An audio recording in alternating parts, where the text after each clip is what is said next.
السلام علیکم ورحمۃ اللہ وبرکاتہ۔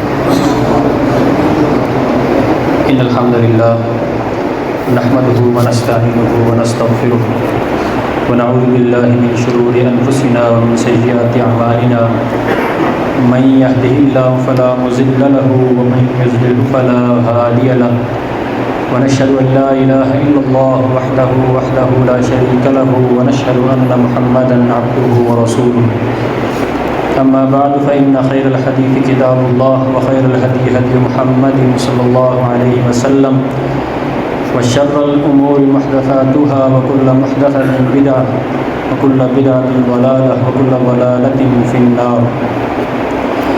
يا أيها الذين آمنوا اتقوا الله حق تقاته ولا تموتن إلا وأنتم مسلمون۔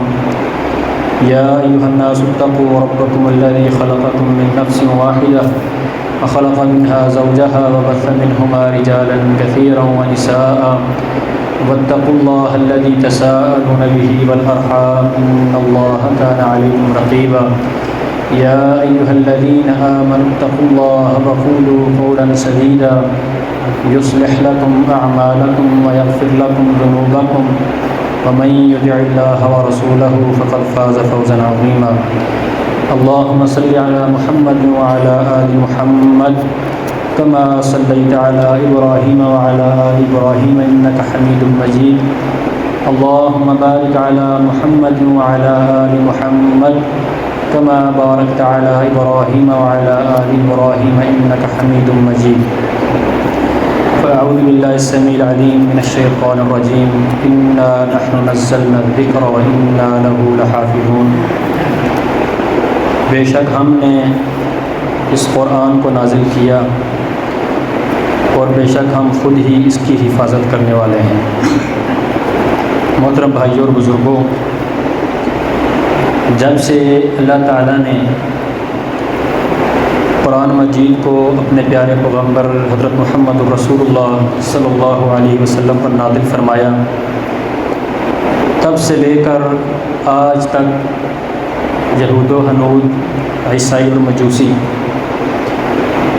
ہر طرح سے اس کتاب کی، اس قرآن کی تکذیب اور تردید کرنے کی کوشش کر رہے ہیں۔ وہ ہمیشہ سے یہ چاہتے ہیں کہ کسی بھی طریقے سے قرآن کی دعوت کو بند کیا جائے، اور یہ جو قرآن کی توہین یا اس کی جو تردید ہے، اس کا کام یہ اللہ کے رسول علیہ السلام کے دور میں ہی شروع ہو گیا تھا۔ اللہ تعالیٰ نے قرآن کی تکذیب اور تردید کے حوالے سے مشرکین مکہ کا رویہ اور ان کا طریقہ اللہ نے قرآن میں بیان فرمایا کہ سب سے پہلے تو وہ اس کے منزل من اللہ ہونے کا انکار کرتے تھے، اور وہ یہ کہتے تھے، اللہ تعالیٰ نے قرآن کریم میں بیان فرمایا، بل قالوا اضغاث احلام بل افترا۔ وہ یہ بات کہتے تھے کہ یہ پریشان خوابیں ہیں،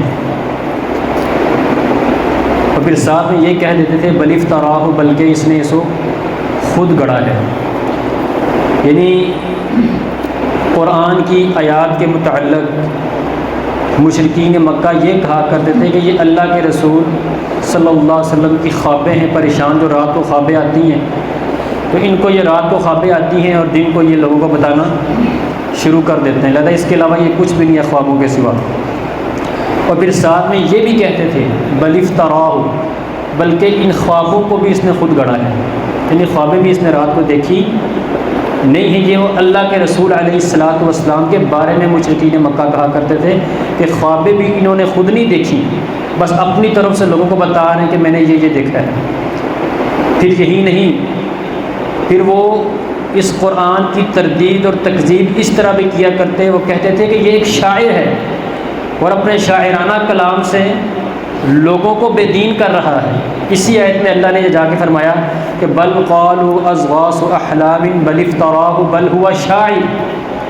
کہتے تھے، اللہ نے تین باتیں ایک ہی آیت میں ذکر کی۔ پہلے کہتے تھے کہ یہ پریشان خوابیں ہیں جو اس محمد نے رات کو دیکھی ہیں اور صبح لوگوں کو بتانا شروع کر دی ہیں، یہ مشرکین مکہ کہا کرتے تھے۔ پھر دوسری بات وہ کیا کہتے تھے؟ بل افتراہ، بلکہ ان آیتوں کو اس نے خود بنا لیا ہے، اپنی طرف سے گھڑ کے پیش کر رہے ہیں۔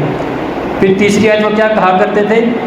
بل ہوا شاعر، کہ یہ شاعر ہے، اپنے شاعرانہ کلام سے لوگوں کو مسحور کر رہا ہے، لوگوں کو مسخر کر رہا ہے، شاعرانہ کلام سے لوگوں کو اپنا تابع بنا رہا ہے۔ پھر یہی نہیں، وہ قرآنی آیات کا مذاق بھی اڑایا کرتے تھے۔ اللہ تعالیٰ نے قرآن کریم میں ارشاد فرمایا وَلَقَدْ مَكَّنَّاهُمْ فِي مَا إِن مَكَّنَّاكُمْ فِيهِ، کہ جو جگہ ہم نے انہیں دی تھی، جو مقام ہم نے انہیں دیا تھا وہ ہم نے تمہیں نہیں دیا تھا، اور ہم نے انہیں وَجَعَلْنَا لَهُمْ سَمْعًا وَأَبْصَارًا وَأَفْئِدَةً، اللہ فرماتے ہیں کہ ہم نے انہیں کان عطا کیے، ہم نے انہیں آنکھیں عطا کی، ہم نے انہیں دل عطا کیے۔ پھر اس کے بعد اللہ نے فرمایا فَمَا أَغْنَى عَنْهُمْ سَمْعُهُمْ وَلَا أَبْصَارُهُمْ وَلَا أَفْئِدَتُهُمْ مِنْ شَيْءٍ، لیکن آنکھیں، کان اور دل ہونے کے باوجود یہ تینوں چیزیں ان کے کچھ بھی کام نہیں آئیں۔ کب؟ اذ كانوا يجحدون بآیات اللہ، جب انہوں نے اللہ تعالیٰ کی آیات کا انکار کیا۔ یعنی اگر انسان کے پاس صحیح سمع رکھنے والے کان ہوں، صحیح دیکھنے والی آنکھیں ہوں، صحیح سمجھنے والا دل ہو، تو اللہ کی آیتوں کو دیکھ کے وہ خود بخود اللہ پر ایمان لے آتا ہے۔ لیکن اللہ کیا فرماتے ہیں کہ جب انہوں نے اللہ کی آیات کا انکار کیا تو ان کی یہ آنکھیں، یہ کان، یہ دل ان کے کسی کام نہیں آئے۔ اور پھر اللہ نے فرمایا وَحَاقَ بِهِم مَّا كَانُوا بِهِ يَسْتَهْزِئُونَ، کہ اس ٹھٹے نے، اس مذاق نے جو یہ قرآن کا کیا کرتے تھے، قرآن کا مذاق اڑایا کرتے تھے، اس مذاق نے ان کو گھیر لیا ہے۔ یعنی مشرکین مکہ کا یہ رویہ رہا ہے کہ جب سے قرآن نازل ہونا شروع ہوا، انہوں نے قرآن اور صاحب قرآن دونوں کی تکذیب اور تردید کرنا شروع کر دی تھی۔ اللہ کے رسول کے بارے میں باتیں کرنا شروع کر دی، قرآن کے بارے میں باتیں کرنا شروع کر دی۔ پھر جب باتیں کرنے سے ایک بات نہ بنی، پھر انہوں نے اس کا مذاق اڑانا شروع کر دیا۔ یہ دیکھو کیسی آیت ہے، یہ دیکھو اس آیت میں کس چیز کا حکم ہے، یہ دیکھو کیسا حکم بتا رہا ہے اس آیت میں۔ پھر جب ان کے یہ سارے حربے ناکام ہو گئے، انہوں نے ایک نیا حربہ استعمال کیا، اس کا بھی اللہ تعالیٰ نے قرآن کریم میں ذکر کیا۔ وہ حربہ کیا تھا کہ یہ اہل مکہ کو، یا جو باہر سے لوگ مکہ میں آتے حج اور عمرے کی نیت سے، ان کو روکا کرتے تھے، ان کو منع کیا کرتے تھے، انہیں کہا کرتے تھے یہ باتیں کہ اس شخص سے دور رہنا، اس کی باتوں سے دور رہنا، اس کے کلام سے دور رہنا، اس کی کسی بھی چیز کو ہرگز نہ سننا۔ یہ تمہیں بلائے، کہے آؤ میری بات سنو، اس کی بات کو نہ سننا۔ اللہ تعالیٰ نے اس کا ذکر بھی قرآن کریم میں کیا کہ قرآن یہ کہ مکہ کے مشرکین کیا کہتے ہیں وَقَالَ الَّذِينَ كَفَرُوا لَا تَسْمَعُوا لِهَذَا الْقُرْآنِ، کہ وہ لوگ جنہوں نے کفر کیا وہ لوگوں سے یہ کہا کرتے تھے لَا تَسْمَعُوا لِهَذَا الْقُرْآنِ، کہ اس قرآن کو ہرگز نہ سنو، وَالْغَوْا فِيهِ، اور جب محمد صلی اللہ علیہ وسلم اس قرآن کو پڑھ رہے ہوں وَالْغَوْا فِيهِ، تم شور و غل کرو تاکہ اس کی آواز لوگوں کے کانوں میں پہنچے ہی نہ۔ یعنی دو چیزیں وہ کہا کرتے تھے، ایک کہ سننا ہی نہیں ہے، اور اگر محمد صلی اللہ علیہ وسلم لوگوں کو جمع کر کے سنانا شروع کر دے تو تم نے کیا کرنا ہے وَالْغَوْا فِيهِ، شور و غل شروع کر دینا ہے، شور کرنا شروع کر دینا ہے۔ اس کی وجہ پھر کیا ہوگا لَعَلَّكُمْ تَغْلِبُونَ، تاکہ تم ہی غالب رہو، کیونکہ اگر اس کا کلام، اس کی کتاب لوگ سنتے رہے تو لوگ اس کے ہو جائیں گے، تمہاری جو اغلبیت ہے، یہ جو تمہاری حاکمیت ہے یہ ختم ہو جانی ہے۔ اس لیے کیا کرو، ایک تو اس قرآن کو سنو ہی نہیں، اور اگر یہ لوگوں کو سنا رہا ہو تو شور کرو تاکہ لوگوں کو قرآن کی سمجھ ہی نہ آئے۔ تو یہ آیتیں بتانے کا میرا مقصد یہی تھا کہ یہ قرآن کے خلاف سازشیں، ان کی آیات کا رد کرنا، تردید کرنا، ان آیات کا جھٹلانا، یہ اللہ کے رسول صلی اللہ علیہ وآلہ وسلم کے دور سے ہی شروع ہو گیا تھا۔ اور پھر میرے محترم بھائیو، تب سے لے کے آج تک قرآن کے دشمن، اسلام کے دشمن، مسلمانوں کے دشمن یہ دونوں کام مسلسل کرتے چلے آ رہے ہیں۔ ایک اللہ کے رسول علیہ الصلوۃ والسلام کی گستاخی، اور دوسری قرآن کی گستاخی اور بے حرمتی، یہ تب سے کرتے چلے آ رہے ہیں۔ اور پھر میرے محترم بھائیو، یہ بات ہمارے ذہن میں ہونی چاہیے کہ انہوں نے جتنی بھی قرآن کے خلاف سازشیں کی، قرآن کے خلاف انہوں نے جتنے بھی حربے کیے، جتنے بھی ہتھ کنڈے کیے، وہ الٹا ان کے خلاف ہی گئے۔ کیوں؟ بہت سارے ایسے لوگ، بہت سارے ایسے مسلمان کہ جو شاید کئی عرصے تک قرآن کو کھول کے نہیں دیکھتے، جب یہ لوگ قرآن کے خلاف سازشیں کرتے ہیں، اس کی بے حرمتی کرتے ہیں، اس کے اوراق کو جلاتے ہیں، اس کتاب کو جب لاتے مارتے ہیں، مسلمان کے دل کو، ایک مسلمان غم زدہ ہو جاتا ہے، اس کے دل کو ٹھوس اور اس کے دل کو تکلیف پہنچتی ہے، تو پھر مسلمان کیا کرتا ہے؟ اس کتاب کو پکڑتا ہے، اپنے ہاتھ میں اٹھاتا ہے اور نعرے لگاتا ہے، احتجاج کرتا ہے کہ حرمت قرآن کے لیے ہم اپنا سب کچھ کیا کر دیں گے؟ قربان کر دیں گے۔ حالانکہ وہ یہ سمجھتے ہیں اپنی طرف سے کہ ہم نے قرآن کی بے حرمتی کی تو اس کا بڑا نقصان ہوا ہے۔ نقصان اتنا تو ضرور ہوتا ہے کہ ہمارے دلوں کو تکلیف ہوتی ہے، ہمارے دلوں کو ٹھیس پہنچتی ہے، اتنا تو نقصان ضرور ہوتا ہے، لیکن فائدہ ضرور ہوتا ہے۔ وہ کیا؟ کہ پھر مسلمان کے دل کے اندر قرآن کی محبت جاگ جاتی ہے کہ قرآن کی بے حرمتی ان لوگوں نے کی کیسے ہے۔ اور میں ایسے لوگوں کے بارے میں بھی جانتا ہوں۔ ایک بھائی کا واقعہ سناتا ہوں، یہ ابھی وہ کہتا ہے کہ رمضان میں نے قرآن پڑھا تھا، اس کے بعد اس واقعے تک جو سویڈن میں ہوا تب تک میں نے قرآن کھول کے دیکھا بھی نہیں تھا، یعنی رمضان میں پڑھا، اس کے بعد بڑی عید تک میں نے قرآن کھول کے دیکھا ہی نہیں تھا۔ پھر کہنے لگا کہ جب سویڈن والوں نے قرآن کریم کو سرکاری سطح پر جلایا تو میرے دل میں یہ خیال آیا کہ وہ تو کافر ہیں، وہ تو اللہ کا دشمن ہے، وہ تو قرآن کا دشمن ہے، وہ تو مسلمانوں کے دشمن ہیں، انہوں نے تو یہ کام کرنا ہی کرنا ہے۔ میں دیکھوں میرا قرآن کے ساتھ کیا تعلق ہے، میں نے قرآن کو کتنا کھول کے پڑھا ہے، میں نے قرآن کے احکامات پر کتنا عمل کیا ہے۔ کہتے یہ بات میرے ذہن میں لگی، تب سے میں نے روزانہ کی بنیاد پر قرآن پڑھنا شروع کر دیا۔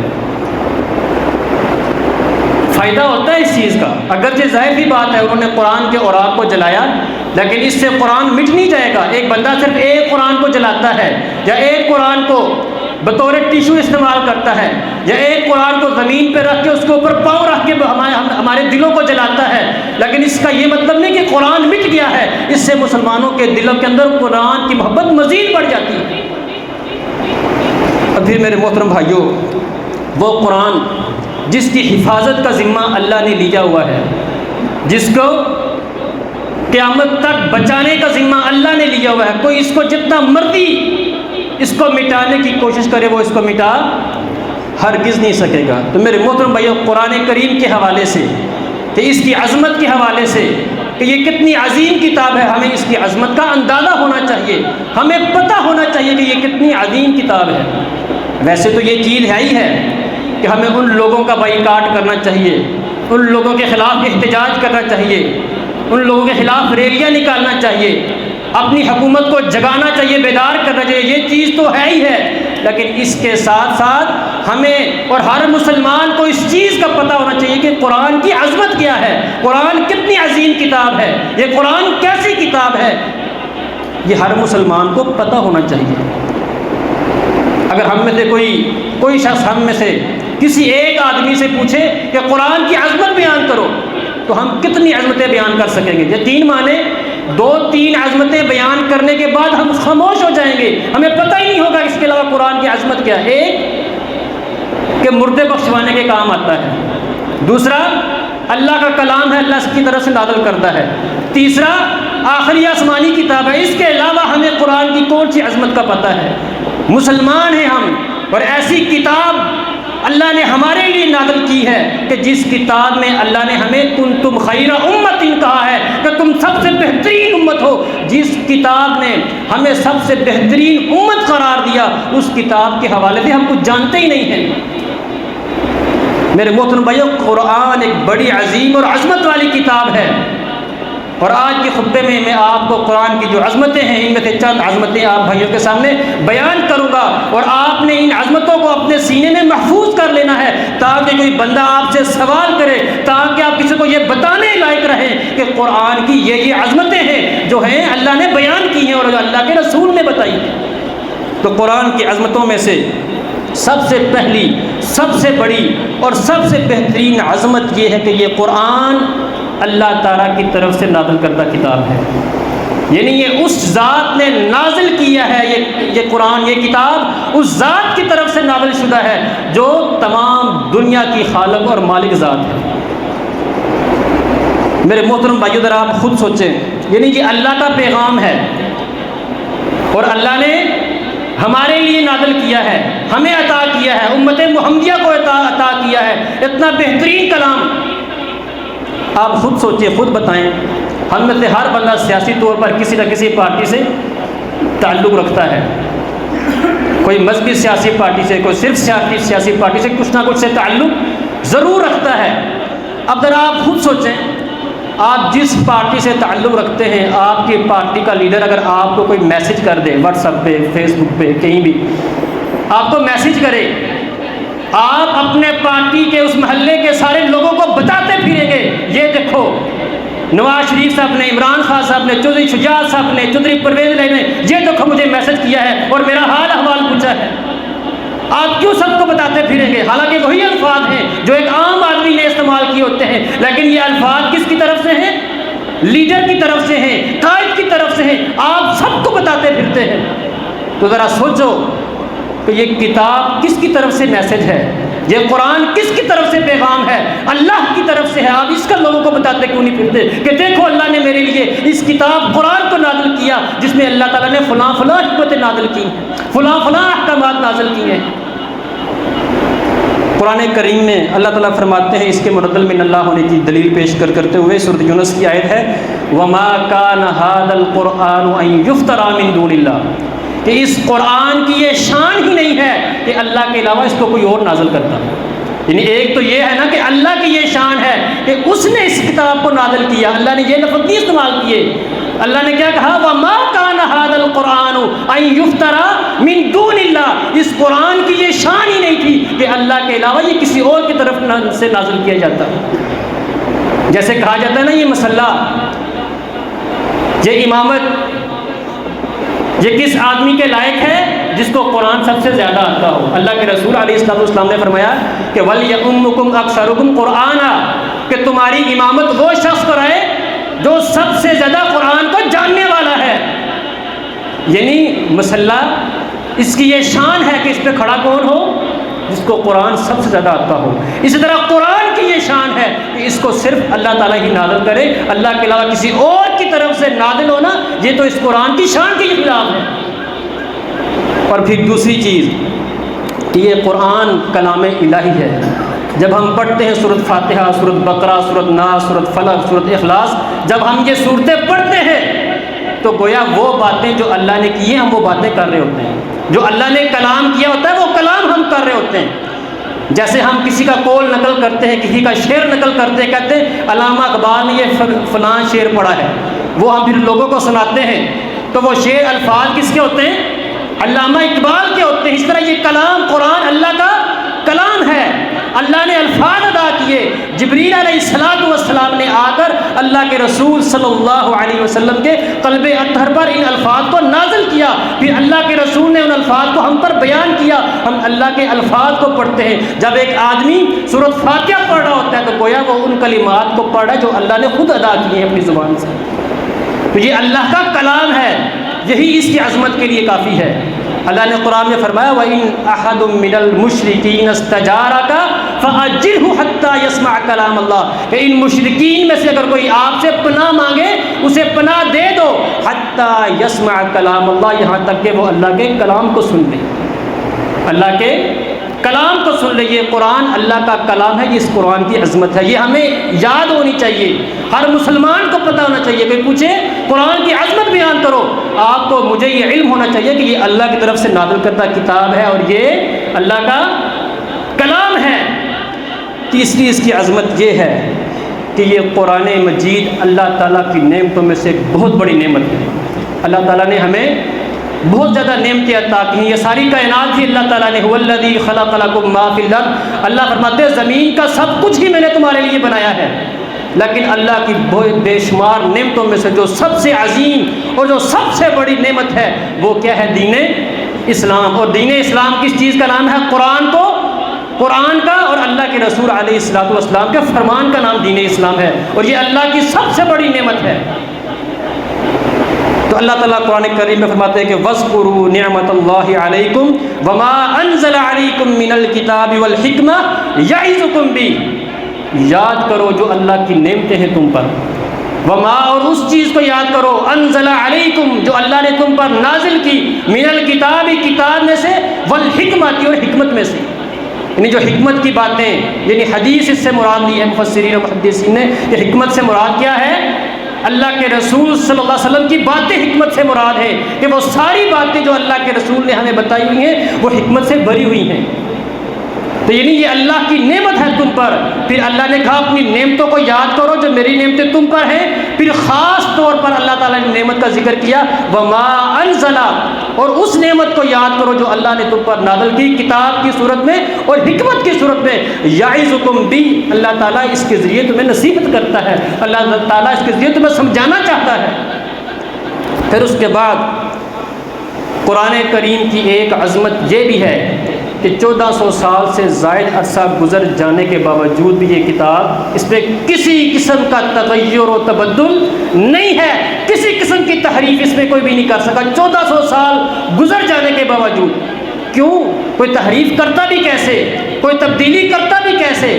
معنوی طور پر، معنی میں، ترجمے میں یا تفسیر میں لوگوں نے ڈنڈی ماری ہے، گڑبڑ کی ہے، لیکن جو اس کے الفاظ ہیں، جو اللہ کا کلام ہے، جو اللہ نے نازل کیا ہے، وہ آج تک کوئی اس میں تحریف نہیں کر سکا۔ کوئی کیسے کرتا؟ کیونکہ اللہ تعالیٰ نے اس کی حفاظت کا ذمہ لیا ہے۔ اللہ فرماتے ہیں اِنَّا نَحْنُ نَزَّلْنَا الذِّكْرَ وَإِنَّا لَهُ لَحَافِظُونَ، اس ذکر کے نازل کرنے والے بھی ہم ہیں اور اس کی حفاظت کرنے والے بھی ہم ہیں۔ تب سے لے کر آج تک ان اسلام کے دشمنوں نے، قرآن کے دشمنوں نے، اہل اسلام کے دشمنوں نے ہر کوشش کی، ہر حربہ استعمال کیا، قرآن کو واش روم میں بہایا، قرآن کے اوراق کو بطور ٹشو استعمال کیا، قرآن پر پاؤں رکھ کے کھڑے ہوئے مسلمان قیدیوں کو ان کے سامنے قرآن کی بےحرمتی کر کے اذیتیں دی گئی، لیکن اس کے باوجود قرآن اپنی اصلی حالت پر موجود ہے، کتابی صورت میں بھی اور مسلمانوں کے سینوں میں بھی اپنی اصلی حالت میں قرآن کیا ہے؟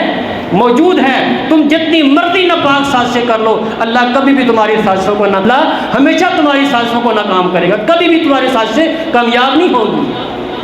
اور پھر اس کے بعد کہ یہ ایسی عظمت والی کتاب ہے کہ اس میں باطل اور جھوٹ داخل ہو ہی نہیں سکتا۔ قرآن میں اللہ فرماتے ہیں لا یأتیہ الباطل من بین یدیہ ولا من خلفہ تنزیل من حکیم حمید، کہ یہ ایسی کتاب ہے لا یأتیہ الباطل، کہ باطل اس میں آ ہی نہیں سکتا، من بین یدیہ، نہ سامنے سے، ولا من خلفہ، نہ پیچھے سے، تنزیل من حکیم حمید، یہ ایسی ذات کی طرف سے نازل کردہ کتاب ہے، حکیم جو حکمت والی ہے، حمید جو بڑی ہی تعریف والی ذات ہے۔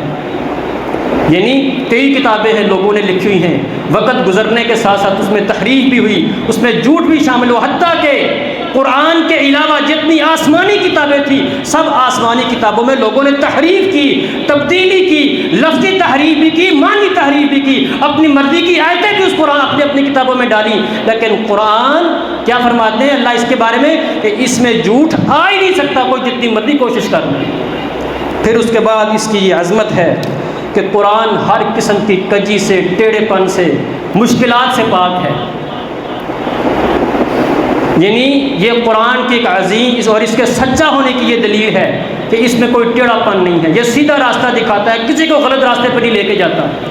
اللہ تعالیٰ نے فرمایا الحمدللہ الذی انزل علی عبدہ الکتاب، تمام تعریفیں اس ذات کے لیے جس نے اپنے بندے پر کتاب کو نازل کیا، ولم یجعل لہ عوجا، اور اس کتاب میں کسی قسم کا ٹیڑھا پن اللہ نے رکھا ہی نہیں ہے، قیمہ، سیدھی کتاب ہے، تدرست ہے، سیدھی ہے، مضبوط کتاب ہے، یعنی ٹیڑھا پن قرآن میں ہے ہی نہیں، کسی طرح کا ذرہ سا بھی ٹیڑھا پن نہیں ہے، کوئی ایسا حکم اللہ نے اس کتاب میں دیا ہی نہیں ہے جو مصالح سے ہٹ کر ہو، جس کے لیے ایسا حکم اللہ نے دیا ہی نہیں کہ بندوں کے لیے اس عمل کو کرنا مشکل ہو جائے۔ اور پھر اس کی عظمت میں سے ایک عظمت یہ بھی ہے، اور یہ چیلنج بھی ہے، عظمت بھی ہے، کہ ساری دنیا مل کر قرآن جیسی کتاب نہیں لا سکتی۔ یہ عظمت بھی ہے، یہ اللہ کی طرف سے چیلنج بھی ہے ساری دنیا کے لوگوں، ہر اس آدمی کو جو قرآن کے بارے میں برا عقیدہ رکھتا ہے، یا اس کو کہتا ہے کہ یہ منزل من اللہ نہیں ہے، یا اس کی گستاخی کرتا ہے، ہر آدمی کے لیے اللہ نے یہ چیلنج بھی کیا ہے، اور یہ اس قرآن کی عظمت بھی ہے کہ کوئی بھی اس جیسی قرآن جیسی کتاب لا ہی نہیں سکتا۔ اللہ نے کیا فرمایا؟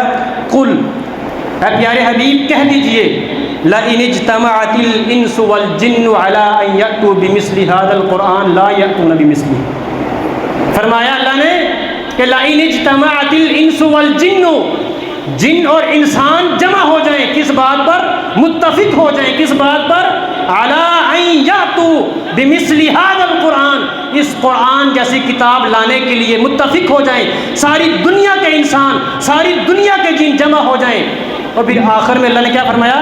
وَلَوْ كَانَ بَعْضُهُمْ لِبَعْضٍ ظَهِيرًا، یہ ایک دوسرے کی مدد بھی کریں، یعنی جن انسانوں کی مدد کریں، انسان جنوں کی مدد کریں، سارے ایک دوسرے کی مدد کریں۔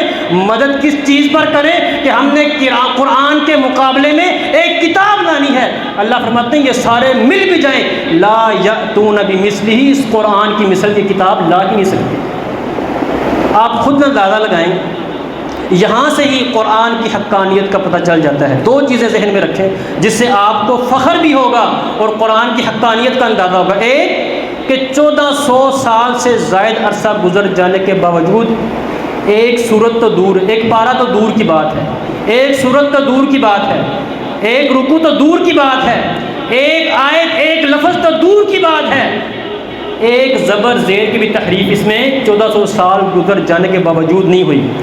کہ یہ کم معجزہ ہے؟ یہ اس کی حقانیت کی دلیل ہے کہ یہ کتاب حق کتاب ہے، سچ کتاب ہے اور منزل من اللہ کتاب ہے۔ اور دوسری اس کتاب کی حقانیت کی دلیل اس سے بڑی کیا ہو سکتی ہے کہ اللہ نے 1400 سال پہلے اس کتاب میں چیلنج کیا کہ اگر تم اس کتاب کے بارے میں شک میں ہو تو ایک آیت، ایک سورت، 10 آیتیں اس کتاب جیسی کتاب لا کے دکھاؤ۔